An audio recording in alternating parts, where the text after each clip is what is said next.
গোপালগঞ্জ টুঙ্গিপাড়ায় জাতির পিতা বঙ্গবন্ধু শেখ মুজিবুর রহমানের সমাধিতে শ্রদ্ধা নিবেদন করেছেন গণপূর্ত মন্ত্রণালয়ের মন্ত্রী আ ম ওবায়দুর মোক্তাদির চৌধুরী। আজ বুধবার বেলা দুপুরে তিনি টুঙ্গিপাড়ায় পৌঁছে জাতির পিতার সমাধি শ্রদ্ধের বেদিতে পুষ্পস্তবক অর্পণ করে শ্রদ্ধা জানান। পরে পবিত্র ফাতিহা পাঠ করে বঙ্গবন্ধু ও তার পরিবারের ৭৫-এর ১৫ই আগস্টে নিহত সকল শহীদদের আত্মার মাগফিরাত কামনা করে দোয়া ও মোনাজাত করেন।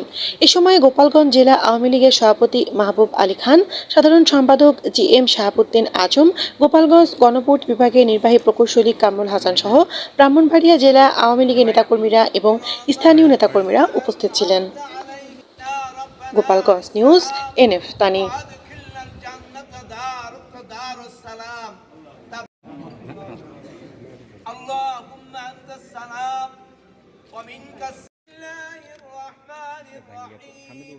قل هو الله أحد الله الصمد মুজিবুর রহমানের সমাধিস্থলে দাঁড়িয়ে সম্মানিত মন্ত্রী মহোদয়কে নিয়ে সম্মানিত আলাইহি ওয়াসাল্লামের পবিত্র রওজা মুবারকে পৌঁছে দিন।